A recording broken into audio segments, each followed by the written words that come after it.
प्यारे विद्यार्थियों, आज हम लोग मिलजुल कर सॉल्यूशन से संबंधित लेक्चर 11 की शुरुआत करें। मिलजुल करके इसको देखना है और आज का टॉपिक बड़ा ही इंपॉर्टेंट टॉपिक है, सॉल्युबिलिटी।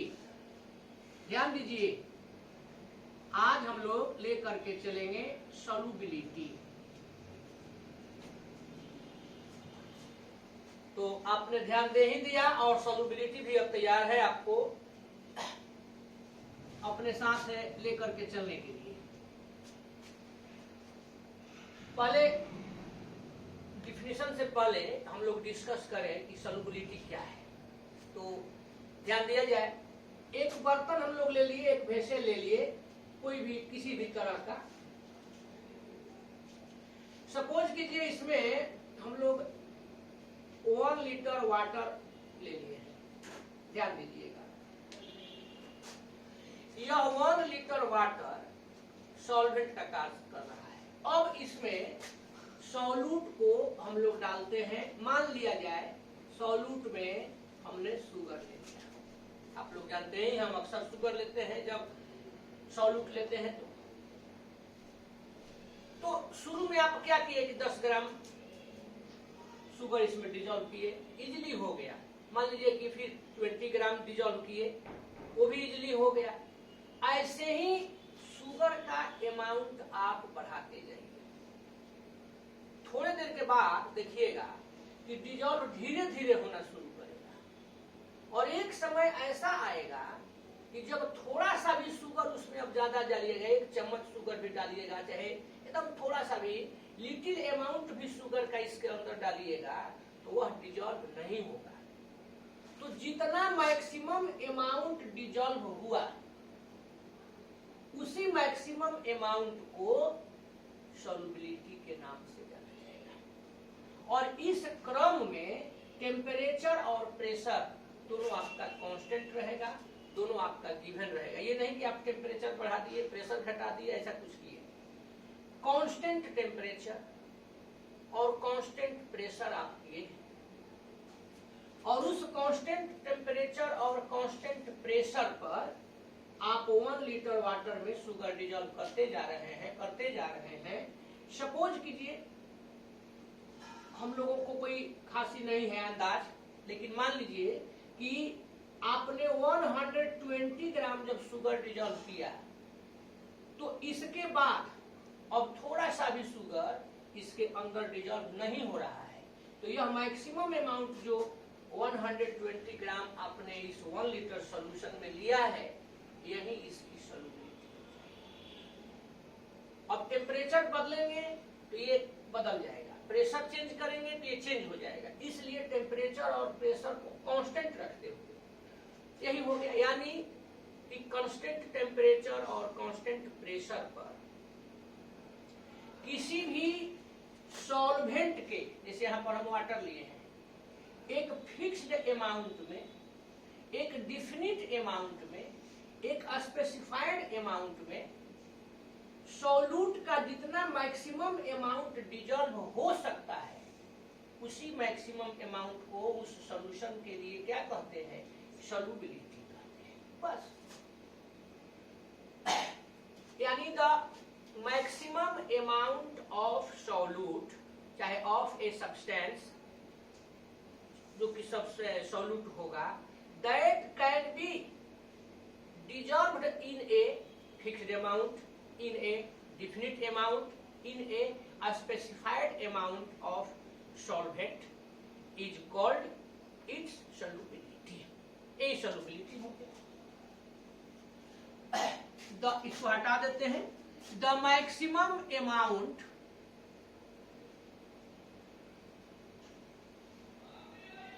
यहां पर हम लोग ले लिए, the maximum amount of a substance. Substance को यहां सॉल्यूट के रूप में रहेगा, of a substance solute that can be dissolved, यहां पर हम लोग दे दिए इन ए स्पेसिफाइड अमाउंट ऑफ क्या solvent eight a constant temperature and pressure, यहां पर देखिए हम लोग दे दें constant temperature and pressure is called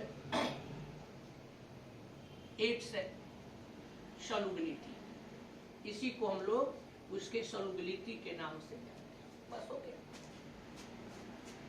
अब जैसे अभी हम लोग यहाँ पर एग्जांपल लिए कि 1 लीटर स्पेसिफाइड अमाउंट मतलब फिक्स्ड अमाउंट, जैसे मान लीजिए 1 लीटर लिए थे चाहे 100 ग्राम लिए, कुछ भी एक फिक्स्ड अमाउंट में आप जितना सॉल्यूट को डिजॉल्व करा सकते हैं, जितना सॉल्यूट डिजॉल्व हो सकता है उसी का मैक्सिमम अमाउंट ही क्या है सॉल्युबिलिटी। अब कोई सब्सटेंस यदि ज्यादा डिजॉल्व होता है तो हम लोग यह कहते हैं कि इसकी सॉल्युबिलिटी अच्छी है। जैसे आप वाटर सॉल्यूट के रूप में ले लिए, सॉल्वेंट के रूप में ले लिए, इसमें सपोज कीजिए इसके अंदर HCl गैस को डिजॉल्व करते हैं, हाइड्रोजन क्लोराइड गैस को, तो hydrogen chloride gas highly soluble होता है वाटर में, तो हम लोग यह कहेंगे कि HCl की सॉल्युबिलिटी वाटर में बहुत अच्छी है। वही ऑक्सीजन गैस लेते हैं तो इसका बहुत ही small amount, small extent water में सॉल्युबल होता है। ये पाया गया है कि 100 मिलीलीटर वाटर में 3.08 ग्राम 08 मिलीलीटर यह हो सकता है। अब यह क्या है, कम सॉल्युबल है, स्मॉल एक्सटेंट इसका सॉल्युबल है, तो इसलिए कहा जाएगा कि इसकी सॉल्युबिलिटी क्या है, कम है। वाटर में ऑक्सीजन की सॉल्युबिलिटी कम है और वाटर में HCl की सॉल्युबिलिटी अधिक है। तो इस प्रकार से सॉल्युबिलिटी का दो चीज देखे कि जो सब्सटेंस ज्यादा डिजॉल्व होता है तो हम कहते हैं कि उसकी सॉल्युबिलिटी अधिक है, और जो सब्सटेंस चाहे सॉल्यूट कम डिजॉल्व होता है सॉल्वेंट के अंदर तो उसको कहते हैं कि इसकी सॉल्युबिलिटी कम है। और जितनी भी है सॉल्युबिलिटी, जितना वह डिजॉल्व होता है उसके मैक्सिमम अमाउंट को जितना वह हो सकता है फिक्स्ड अमाउंट ऑफ सॉल्वेंट में, तो उसी को कहा जाता है सॉल्युबिलिटी। क्लियर हुआ? ज्यादा कुछ इसमें ध्यान नहीं देना है। कोई भी सॉल्वेंट लीजिए, उसका एगो फिक्स्ड अमाउंट लीजिए, मान लीजिए कि फिक्स्ड अमाउंट आपने ले लिया 1 लीटर, उसमें किसी सॉल्यूट को डिजॉल्व कराइए, वह सॉल्यूट जितना अधिक से अधिक डिजॉल्व होगा उसको डालते जाइए। जैसे साल्ट आप लेते हैं, साल्ट को 1 लीटर वाटर में डालते जाइए, जितना साल्ट डिजॉल्व इजीली हो जाता है, अब उससे अधिक डिजॉल्व नहीं हो उस मात्रा को, वहां पर वह क्वांटिटी, वह अमाउंट सॉल्युबिलिटी के नाम से जाना जाएगा। उसी अमाउंट को उसकी सॉल्युबिलिटी कहेंगे। तो जरा फट से आप लोग यूनिट इसका बता दीजिए क्या हो सकता है। तो इसका यूनिट हो सकता है कि हमने बताया कि 1 लीटर में जितना अमाउंट ग्राम में डिजॉल्व हो, यानी इसका एक यूनिट हो सकता है ग्राम पर लीटर। अब मान लीजिए आप सपोज कीजिए कि 100 लीटर में वाटर में 342 ग्राम शुगर डिजॉल्व करते हैं, अधिक से अधिक होता है इतना ही, तो अब इसको कह सकते हैं कि सॉल्युबिलिटी कितनी है, तो 342 ग्राम पर लीटर। एक यह हो गया। कोई दूसरा आदमी इसी को क्या करेगा कि 342 ग्राम में कितने मोल हुए, तो अब यहाँ शुगर का फॉर्मूला C12H22O11 ले लिए, इसका मोलेकुलर मास निकाल दीजिए, तो कार्बन का 12 होता है इंटू 12, हाइड्रोजन का 1 इंटू 22, ऑक्सीजन 16 इंटू 11। अब ये आपका हो गया 144 प्लस 22 प्लस 176, इसको ऐड कर दीजिए 42 ग्राम, यानी 342 ग्राम शुगर यहाँ पर डिजॉल्व है, यानी 1 मोल शुगर डिजॉल्व है। तो कोई इसका यूनिट कह देगा कि यहाँ शुगर की सॉल्युबिलिटी कितनी है, 1 मोल पर लीटर। यानी आप एक यूनिट और भी दे सकते हैं और वह हो जाएगा मोल पर लीटर। अब जरा ध्यान दीजिए, अगर गैसियस सॉल्यूशन है मतलब अगर सॉल्यूट गैस है तो उस स्थिति में गैस का जब डिजॉल्विंग हो तो जनरली हम लोग मोल फ्रैक्शन के रूप में लिखते हैं। और आप मोल फ्रैक्शन को ऐसे लिखते हैं, याद ही होगा एटा। तो mole fraction of gas in liquid, ये भी इसको हम लोग दे सकते हैं mole fraction of gas in liquid. लेकिन यह स्पेशली किसमें, जब सॉल्यूट क्या हो, गैसियस हो, और सॉल्वेंट क्या हो, लिक्विड हो, सॉल्यूट के गैसियस रहने की स्थिति में। तो ये हम लोग देखे कि सॉल्युबिलिटी किसको कहते हैं। अब लेकर के चलना है सॉल्युबिलिटी के टाइप। ध्यान दे दीजिए, टाइप्स ऑफ सॉल्युबिलिटी। हालांकि हम जो यहां टाइप लेंगे तो केवल 3 गो लेंगे, अधिक भी हो सकता है। जैसे सबसे फर्स्ट टाइप है कि solubility of A solid in a liquid, ये फर्स्ट हो गया।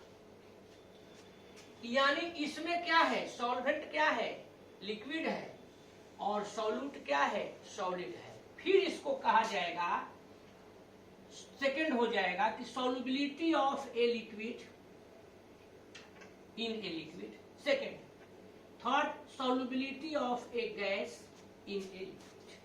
तो हम यही 3 गो टाइप बताएंगे। लेकिन ये बढ़ सकता है, बढ़ इसलिए सकता है कि सॉल्वेंट कोई जरूरी नहीं है कि हर हालत में लिक्विड लेना हो। सॉल्वेंट आपका सॉलिड भी हो सकता है, गैसियस भी हो सकता है। लेकिन हम लोगों के अकॉर्डिंग टू आवर सिलेबस हम लोगों को इतने तरह का जानना है। तो अब हम लोग टाइप्स ऑफ सॉल्युबिलिटी उसी को कह दिए कि यह 3 तरह का होगा, 3 टाइप्स। 3 नहीं, वैसे अधिक हो सकता है। हम लोगों के अपने सिलेबस के हिसाब से जो हम लोगों को लेकर के आगे चलना है, उस हिसाब से इसको 3 टाइप में डिवाइड किया गया है, 3 प्रकार का होता है। तो फर्स्ट हो गया solubility of A solid in a liquid. अब क्लियर है, देखिए यहाँ सॉलिड क्या है, सॉल्यूट है, बहुत अच्छा। और लिक्विड क्या है, सॉल्वेंट है। तो जब किसी सॉलिड सॉल्यूट को लिक्विड सॉल्वेंट में डिजॉल्व किया जाता है तो उसी को कहा जाता है कि solubility of solid in liquid. जैसे आप शुगर लेते हैं, वाटर में डिजॉल्व कराते हैं, तो जब आप शुगर को वाटर में डिजॉल्व कीजिएगा तो water is liquid, sugar is solid. तो इसी को कहा जाएगा कि सॉल्युबिलिटी ऑफ शुगर के जगह पर solubility of solid in a liquid. यानी व्हेन ए, ध्यान से समझिए, when A solid solute is dissolved in a liquid solvent, it is called solubility of A solid in a liquid. And solution, जो आपका solution prepare हुआ, and prepared solution is called solution of solid in a liquid. Example बोलिए, तो sugar in water, और क्या होगा, salt in water, glucose in water, etc. तो when ए, यहां ऊपर लिख देते हैं,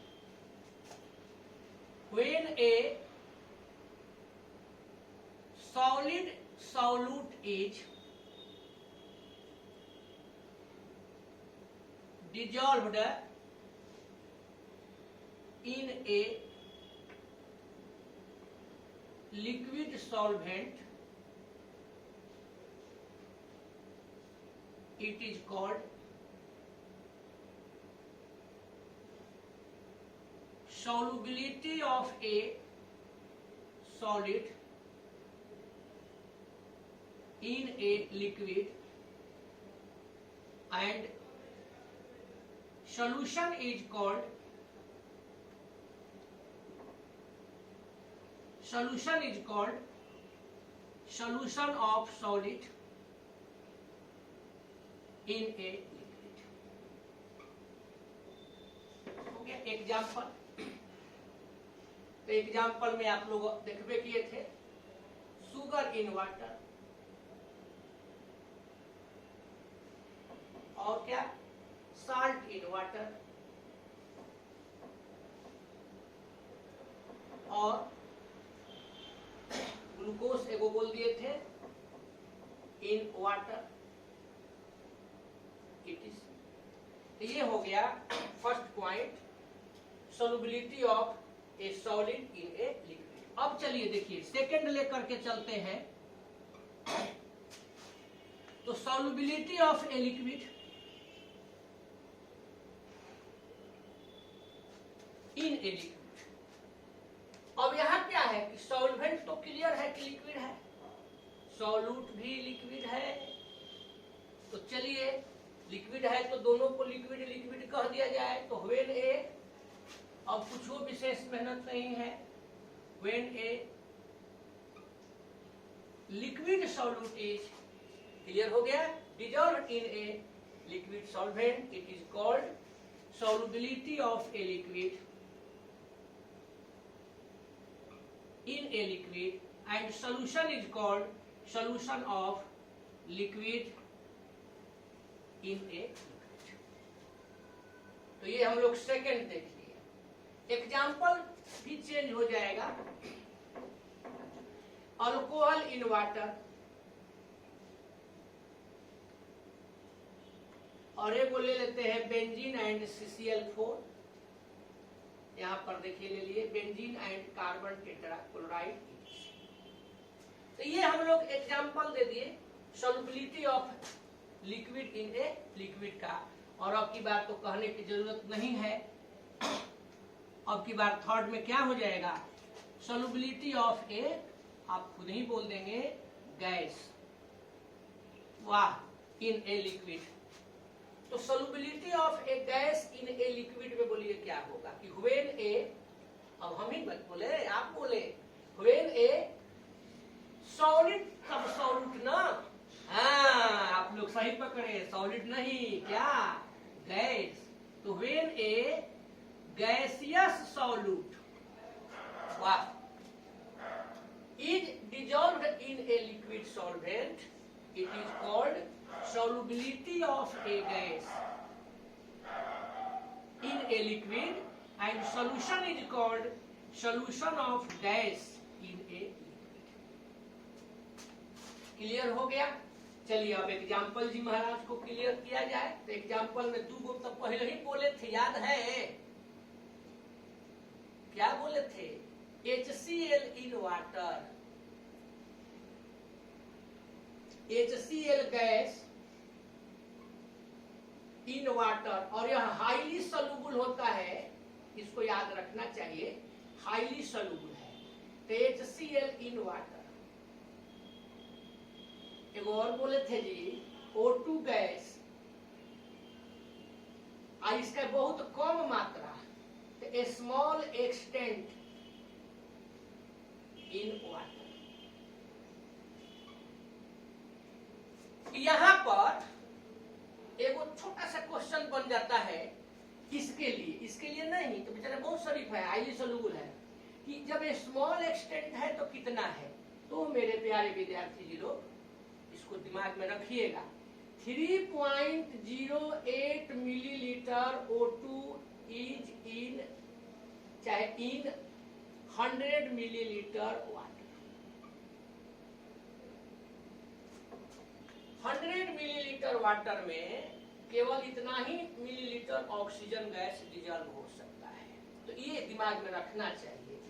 अब आगे चल करके भी बताएंगे कि तो जब सॉल्युबिलिटी बहुत कम है तो जो जलीय जीव है वह कैसे उसमें वाटर में रहते हैं, ये सब आगे चल करके बड़ा डिस्कस बढ़िया से करना है। फिलहाल सॉल्युबिलिटी जी महाराज के बारे में कोई प्रॉब्लम हो तो कहा जाए, सब लोग समझ गए। अब है फैक्टर्स, यहां पर देखिए, ऑन व्हिच सॉल्युबिलिटी डिपेंड्स।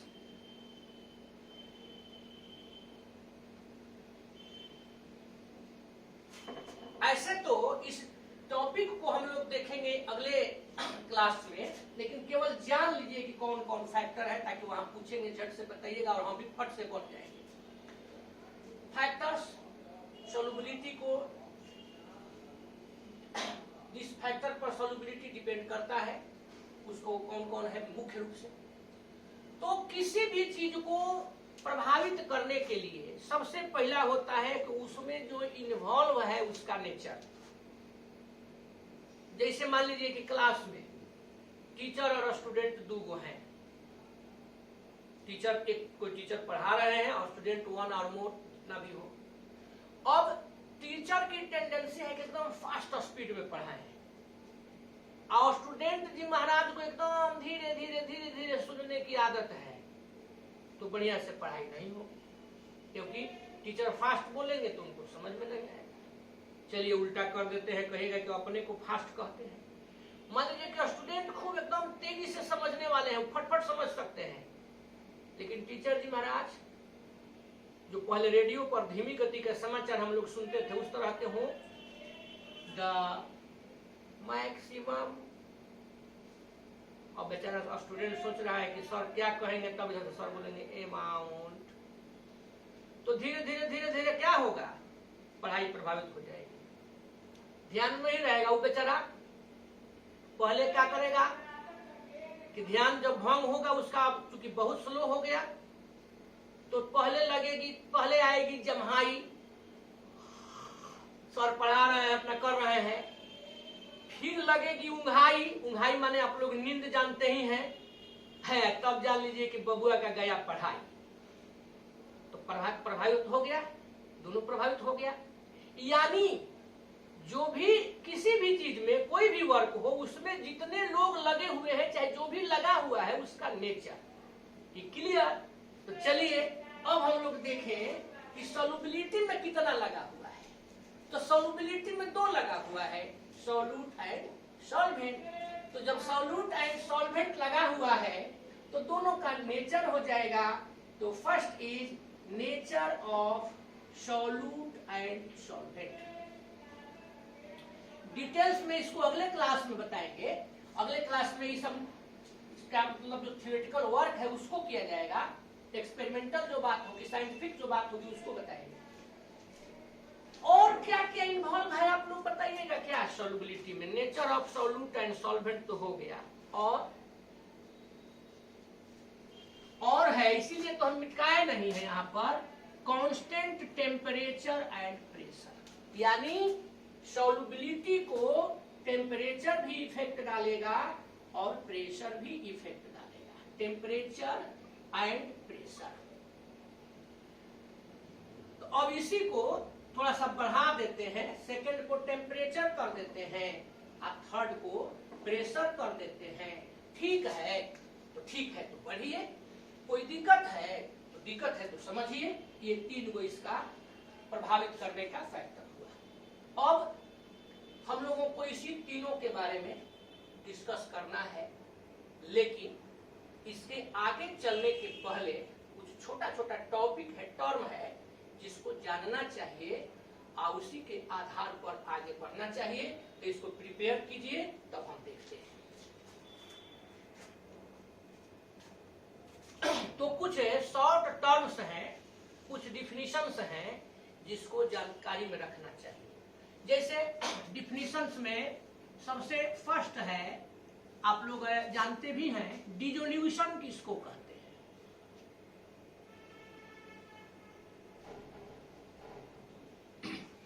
है इजी टर्म, कोई खास टर्म नहीं है, केवल जानकारी के लिए अपने दिमाग में रखना है। पढ़ा हुआ है, अभी आप जस्ट जानते हैं इसको, इस नाम से केवल नहीं पढ़े। जब आप किसी सॉल्वेंट में, मान लीजिए कि लिक्विड सॉल्वेंट है, हम लोग जनरली लिक्विड लेकर के चलते हैं सॉल्वेंट को, सॉल्यूट, तो ऐसे सॉल्यूट में सॉलिड, लिक्विड, गैस तीनों होता है, लेकिन कहीं विशेष रूप से जरूरत पड़ती है तो हम लोग गैस को बोलते हैं, नहीं तो हम लोग जनरली सॉलिड को ही सॉल्यूट के रूप में लेकर के काम चला देते हैं। तो जब किसी सॉल्यूट को, किसी सबस्टांस को, किसी सॉलिड को लिक्विड में डिजॉल्व किया जाता है, या ऐसे कहिए लिक्विड में मिलाया जाता है, डाला जाता है, तो वह क्या करता है, उसमें डिजॉल्व होने लगता है। यही जो प्रोसेस है, तो इसी को हम लोग नाम देते हैं डिसोल्यूशन। अब दो चीज होगा, जब किसी सॉलिड सॉल्वेंट में लिक्विड सॉल्यूट को डिजॉल्व किया जाता है तो वह उसमें डिजॉल्व होने लगता है, या यह कहे कि ऐड किया जाता है तो वह उसमें डिजॉल्व होने लगता है। यही प्रोसेस डिसोल्यूशन है। अब ये बताइए कि इस प्रोसेस के फलस्वरूप सॉल्यूशन के अंतर्गत सॉल्यूट का कंसंट्रेशन बढ़ेगा कि घटेगा?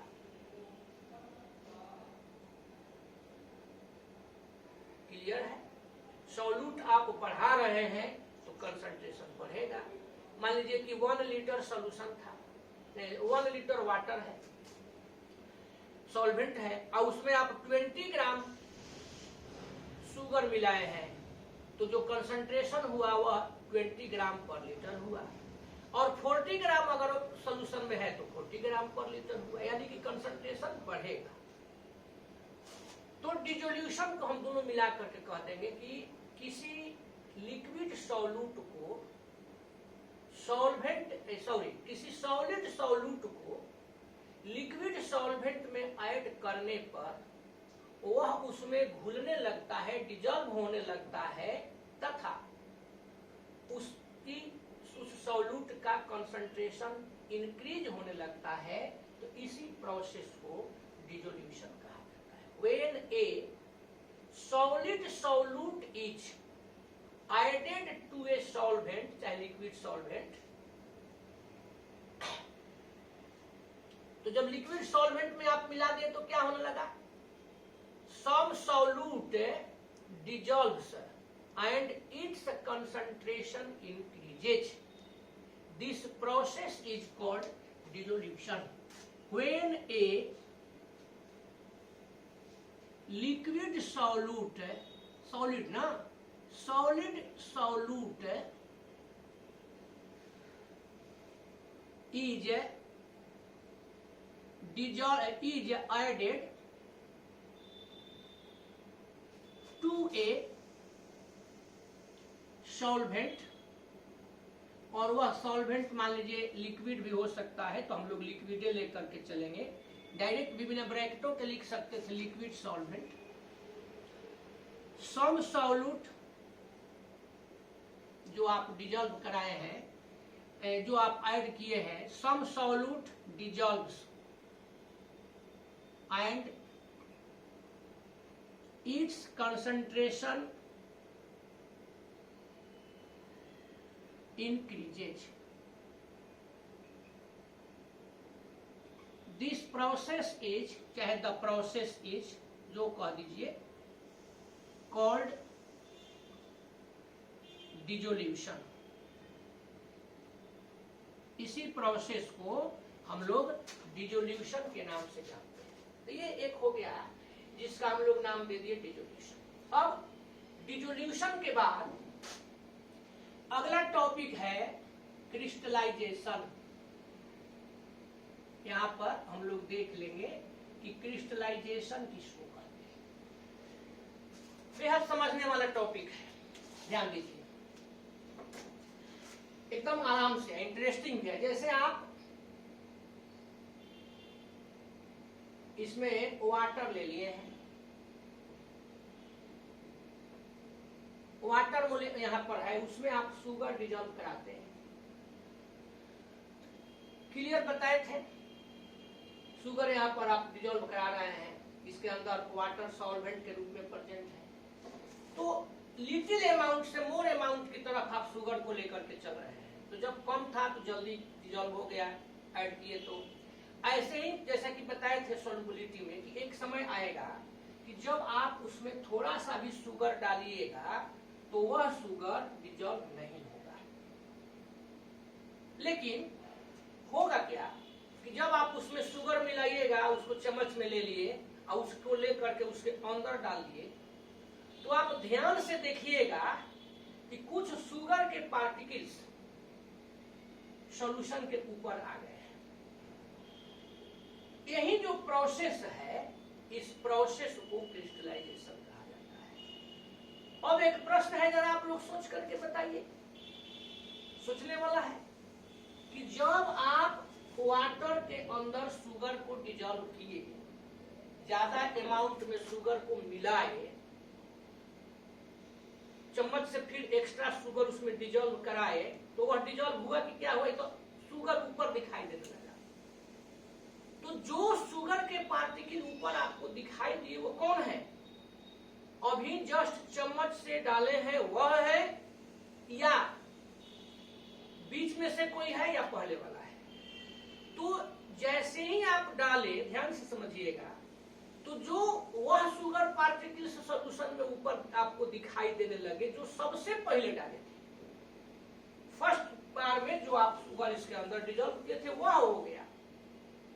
कोलाइड इसको कहा जाता है, सरफेस केमिस्ट्री में हम लोगों को डिटेल्स में पढ़ना है। तो कोलाइड हुआ, कोलाइड के चलते,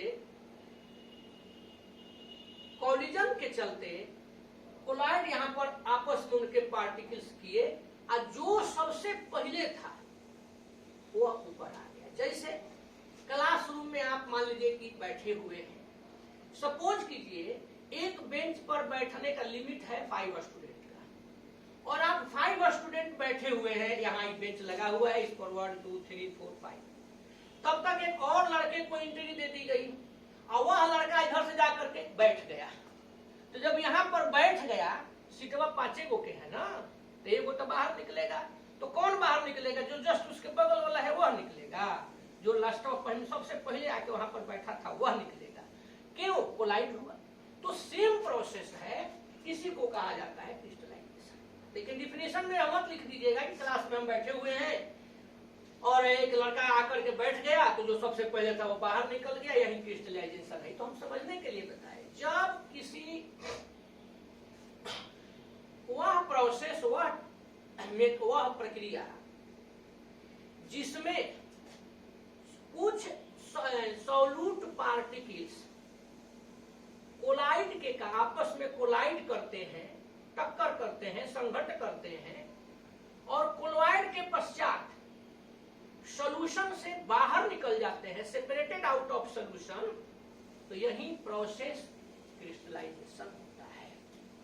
The process in which some solute particles collide with each other and get separated out of the solution is called crystallization. Clear हुआ? The process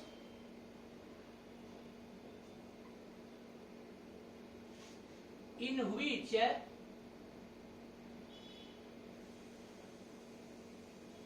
some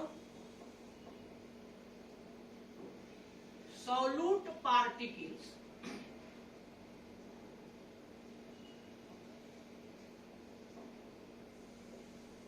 collide with each other and get separated out of the solution is called crystallization. इसी को हम लोग crystallisation के नाम से जानते हैं, यही प्रोसेस क्रिस्टलाइजेशन है। तो बोलिए कोई दिक्कत? क्लियर हुआ? इस पर बहुत सारा एग्जाम्पल है, आगे जब जरूरत पड़ेगी हम लोग देखेंगे, बहुत सारे इस पर टॉपिक्स हैं। अब इस दोनों टॉपिक के बाद अगला है टाइप्स ऑफ सॉल्यूशन, जो कि हम लोग शुरू में पढ़े थे, यह नहीं पढ़े थे। सॉल्यूशन को 3 तरह से हम लोग क्लासिफाई फिर कर सकते हैं। एक को कहते हैं सैचुरेटेड सॉल्यूशन। तो एक जब जैसे ही हम कहें कि सैचुरेटेड सॉल्यूशन, तो आप लोग तुरंत दूसरा बता दीजिएगा अनसैचुरेटेड सॉल्यूशन। तो 2 तो जरूर हो गया, एक तीसरा भी है यूज में, उसको कम वहां है बेचारा, सुपर सैचुरेटेड सॉल्यूशन। तो वही हम लोगों को अब देखना है कि सैचुरेटेड सॉल्यूशन क्या है, अनसैचुरेटेड सॉल्यूशन क्या है, और सुपर सैचुरेटेड सॉल्यूशन क्या है, इसी पर डिस्कस करेंगे, लेकिन आज नहीं, नेक्स्ट क्लास में। नेक्स्ट क्लास में आपका नेक्स्ट क्लास होगा, ये तीनों टाइप बताएंगे और जो फैक्टर बताए हैं उस फैक्टर को ठीक से समझेंगे और हेनरीज लॉ इंपॉर्टेंट है, हेनरीज लॉ की ओर बढ़ेंगे। तो इसको ठीक से कंप्लीट करके अगले क्लास के इंतजार में हम लोग लग जाए तैयार करके। आइए आप लोग फिर हम लोग एक दूसरे के साथ जुड़े। धन्यवाद।